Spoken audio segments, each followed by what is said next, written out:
What's going on, beautiful people, and welcome back to the show. So, in this episode, I want to talk about the book that I'm currently reading right now. The book is called It Takes What It Takes by, look at the author's name, Calvin. The book is named by Trevor Moawad. Hopefully, I'm pronouncing his name correctly.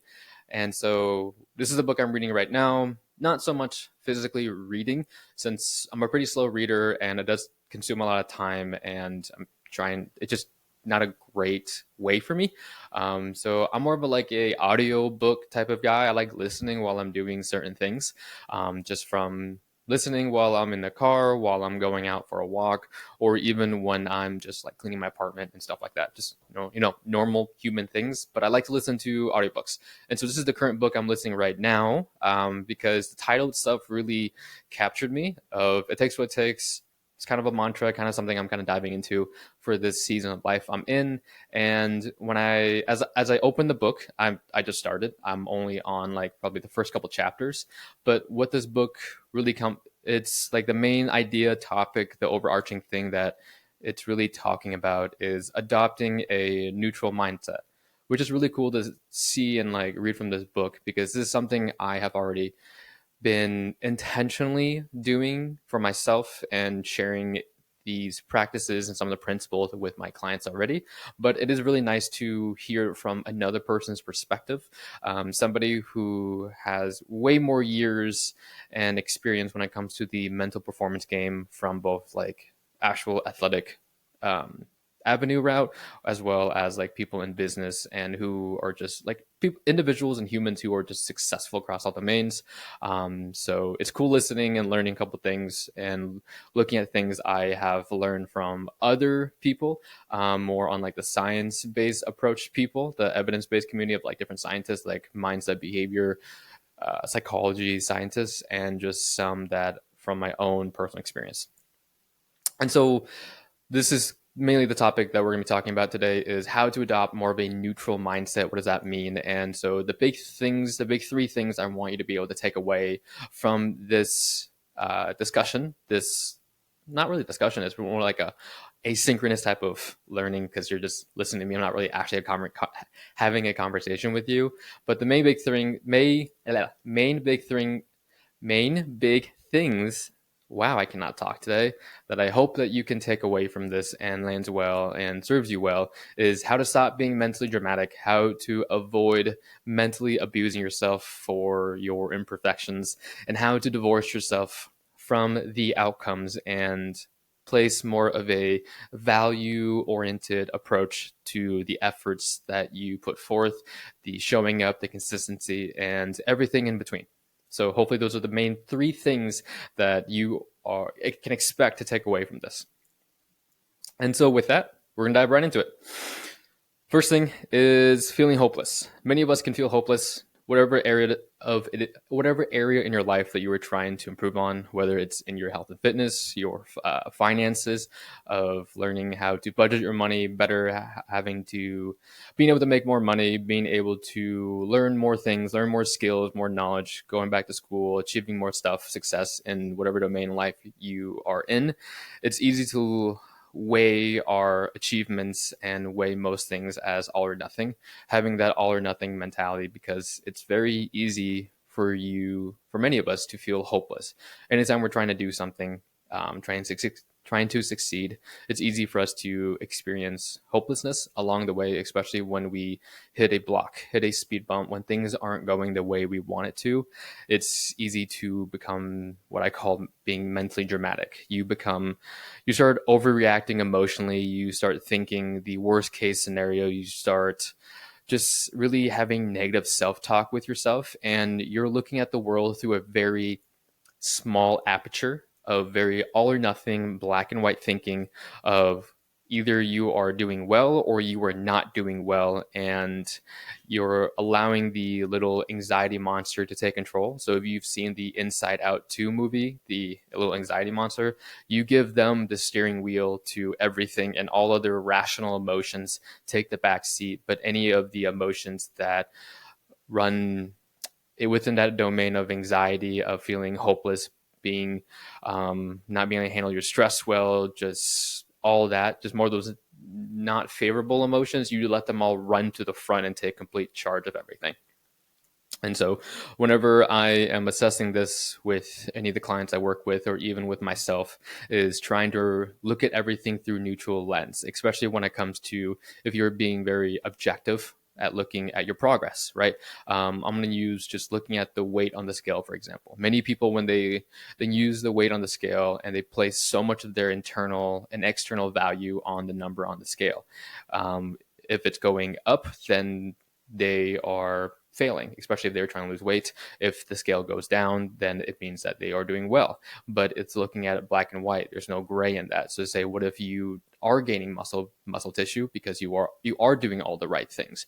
You are sleeping well, you are prioritizing more protein, more fiber, more nutrients dense foods, and you are training more and the rest of that. And all of a sudden, your body composition is changing, but your body weight is staying the same. And what if you are actually even building muscle? You are actually drinking more water, so your muscles are getting more hydrated. You're holding on to some of that water, and now the weight is going up. But you're only looking at everything through a keyhole of, if I don't lose weight, I am failing, and I'm not going to see it from any other angle. And many of the patients I see at the clinic, and many clients, and many of us through this context and many other areas too, we look at it through that keyhole, through that lens, a very binary way of thinking. Or if we look at it, say, our steps, or how many workouts did we get in this week, steps wise. If I didn't hit my step goal, then it was a complete bust and I completely failed. I'm a lazy piece of crap, and I'm never going to amount to anything. I'm never going to get anywhere because I can't even keep the promise to myself of walking 5,000 steps a day. Or just your workouts. Say you have such a strong married grip to the fact that you have to work out 3 times per week. And if you don't get that 3, but you only got 2 for 1 week out of the whole month, you let that one missed week define that entire month and dictate how you behave moving forward. And it just consumes you, and you just wear it like a badge. And that a badge that weighs like 10 pounds, and just let it pull you down. But you're not looking at it from a bird's eye view. You're not zooming out. You're only zooming in and seeing that micro, instead of looking at things from a holistic and macro lens, and not even entertaining the perspective of what actually happened. What are the grays, the colors? What did something actually happen that week, or did you actually choose to work out only 2 times and not 3 because you needed to rest, because you need to preserve some of your energy, because you didn't sleep well and you decided that you weren't able to go work out. You had something popped up to take care of your kids, just things like that. So it's very easy for us to look at things through an all or nothing mentality if we have a very fixed goal, a fixed data point outcome that we want, and we're not hitting those metrics, whether they are objective or subjective. We will look at it as black and white, and there's no hope, and you're going to fail, and you're not making progress. So you're either going up, you're going down. It's completely like that. And then you allow yourself to become mentally, emotionally dramatic with yourself, and that doesn't help anybody. Like I've done it with myself. We're so hardwired to look at things that way, and it's easier said than done. Like, it's simple in theory, but it's not easy. It's still very challenging to unravel that entanglement of that, the way that the texture of your mind has been set up over the years, and the normal impulse of where your thoughts naturally move towards. You have to go against the grain of everything, like the automatic nature, the reflex of your thoughts and your emotions. You have to rewire all that, because your body's going to feel it first and everything. And it's challenging. It's not easy. And so learning how to looking at things, looking at numbers, looking at everything through neutral lens really helps with you not emotionally overreacting. Just like if you want to look at it very objectively, like the numbers, right? If we're looking at numbers don't mean anything. They're just arbitrary meanings that we subscribe to certain numbers. So like if I say the word 200, if I say the word 200, that can mean literally anything. It could be 200 pennies, $200, 2,000 homes, 200 pounds on the scale. It can mean literally anything, and it can mean something different to everyone. And so when you look at numbers, when you look at anything, look at it through the eyes of a scientist. Look at it through just adopting that neutral mindset of looking at it as like, okay, this is just a number, and then understanding what that number can mean by slowly coloring the lines of like, okay, where am I at? Where are my goals? What does this number mean? And then looking at it through many more perspectives and everything like that, before you start leaning and swinging the pendulum in any direction.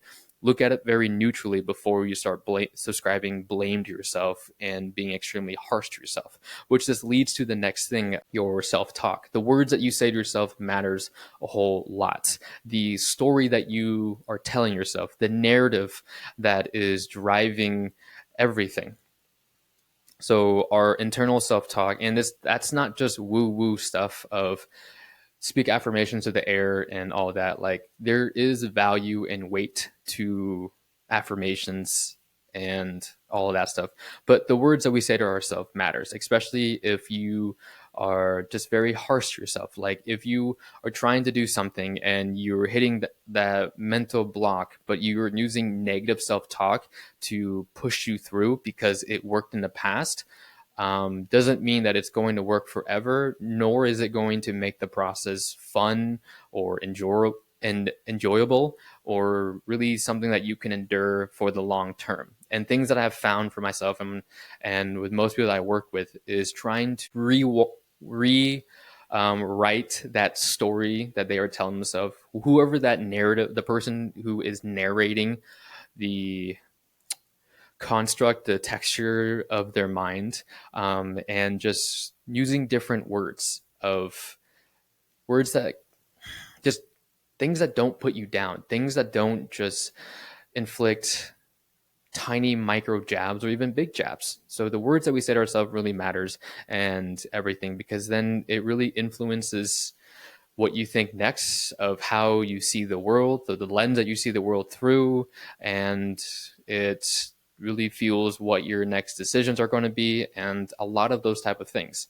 So making sure that make sure that you are able to like replace some of those negative self-talk with more self compassion and grace really helps you avoid being mentally abusive to yourself, especially when you aren't perfect. Because the thing is, you are not perfect. No one is perfect. I am not perfect. No one is. No one is. And things will never go the way you want it to go, because things will always happen. Now, with that, you don't have to set a low standard for yourself or anything, but you can have contingency plans. You can anticipate things going wrong, because if things can go wrong, things will go wrong. And so with that, being able to manage how you talk to yourself, which leads to the next thing of, can you take a hit? Can you recover? Can you recover yourself from this type of like negative self-talk with yourself? And if you can, that is also a sign of progress. And so maybe some of the progress that you were looking for isn't always objective of, did you get more steps? Did the number on the scale change? Did you get a better grade? Are you making more money? Maybe the goal that you have is a multi-months, multi-year, multi-decade goal that is also going to require multi-levels of skills that you have to learn and acquire and develop over time in a lot of domains, like skills in your craft, skills within your mental space of how you talk to yourself, of how you begin to rewire the hardware of your thinking process. There's like your observable and hidden type of metrics of where you can see progress in. And this is where learning how to divorce yourself from the outcomes and placing more value on the efforts, placing more value on you consistently showing up for yourself, even though each day isn't going to look like the same. Each day you're not going into it with 100%, because your 100% that day may look like 20%. One day it might look like 80%, and it goes like that. And you're celebrating and placing more value in the behaviors of yourself. Maybe you have a certain trigger, maybe certain things put you down more, but you're learning how to take those hits, recover, and adjust because you're practicing that skill of adjusting it. So say like let's see here, say you are in a relationship and there's, I'm not gonna go that route. But anyways, you essentially learn how to just manage your mind a lot better and your emotions when certain things happen, that certain things trigger you a little bit more. And you're being more consistent, learning how to be more consistent and learning how to mentally shift yourself at a quicker rate and more frequently and more consistently and more automatically over time. And so that's progress too. Maybe you get a bad grade on a test and maybe your old way of thinking was, okay, I'm going to immediately look at it as I'm a failure, things are going to go wrong, or you get hit with a big lump sum of money because something went wrong with your car, and when you were just getting out of debt, but then you got hit with that big lump sum of money, and you're thinking, oh man, I'm never going to get out of debt, or I'm never going to get better grades. But instead of just focusing on things that you cannot control, focusing on things that you can control. So maybe the whole thing with the car is something that you couldn't control, and it's just out of your grasp. But now you're like, okay, what can I actually focus on? Okay, let's focus on where can I save more money. Let's focus on how to manage my mindset. So then when big things happen like this, because life will happen, you'll have to spend money on things that just expenses that just come out of nowhere. And how you handle that? Or do you have a savings account or money that you can financially take that hit? Or even with the getting a bad grade context of like, okay, looking at it of, okay, why did I get this grade? Okay, how can I manage my emotion right now so I don't freak out? Okay, what can I do next? How much time do I have between now and that next test? What do I have going on? What can I put to the back burner to where I can front load more learning, where I can go through a period of sprint? Ooh, is this subject really challenging for me? Do I have the financial resources and the means to get a tutor, to resource out to friends to help me study better, to have somebody teach me this concept that is just not clicking for me? What can I do? Do I need to adjust things? Do I need to work a little less for this? You can kind of like figure that out.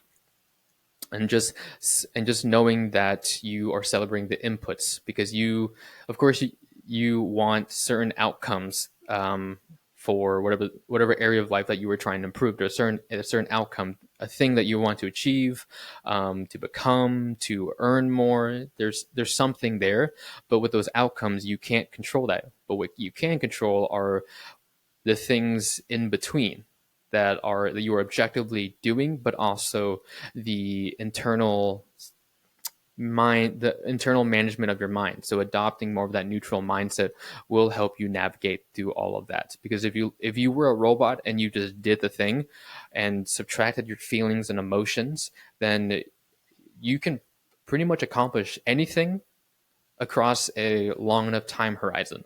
But the thing that gets most people is their mind, is them not being able to manage themselves, to being mentally dramatic, to overreacting emotionally, to having so much negative self-talk that they talk themselves out of it, to where they quit, to where they stop believing in themselves that they can even do hard things, or placing too much value on the outcome of, if I don't get this thing, if this doesn't go 100% perfectly to plan, then I'm a complete failure.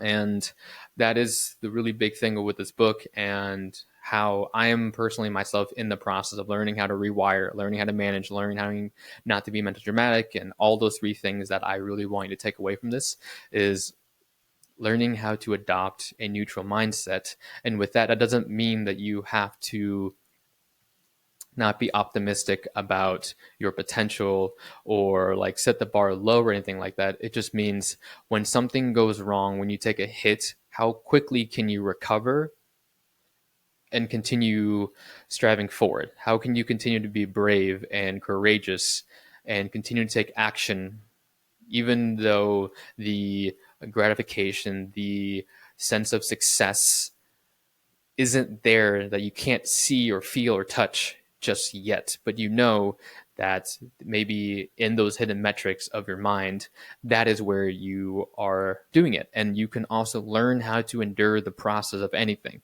because anything worth having does take time, blood, sweat, and tears, but it doesn't it doesn't have to suck the entire process 100% of the way. You can learn to have fun along the way. These speed bumps can just be, you can learn how to anticipate them and just take them as is, and they're more so lessons on where you are weaker in whatever area it might be, and it shows you areas room for improvement to where you can double down on to where your weaknesses are and continue pushing with where your strengths are. So I really like learning how to the concept of adopting a neutral mindset and looking at things through kinder eyes and more neutral eyes does help a whole lot, since we're people, we have emotions, we have feelings, we have history, we have baggage, and we have fears, we have pressure that we place on ourselves and other people place on us, that it can get really heavy. And you don't have to play life on harder mode for yourself within your head, because really most of us spend more time. It's what's that quote? It's something imagination. It's like majority of our self torment is within our imagination, but in the real world, it's really not as catastrophic as we may think. So much of our self pain and all of that is within our own minds. So hope this helped. Hope this landed well with you. Hope some of this can help you and maybe help somebody else. Share it with them if you feel like they are very black and white. They are just being mentally dramatic with themselves, that they can use some of these helpful words. And if you haven't done so yet, subscribe to the show. Really helps me out. Leave a comment if this landed well with you. And I will see you guys in the next one. Thank you so much for listening and watching. If you are watching this on YouTube, Spotify, or listening to any platform, but please leave a rating, a like. That stuff really helps the show and helps me know that I am doing well, moving in the right direction. Awesome. Thanks, guys. Catch you next one. Bye.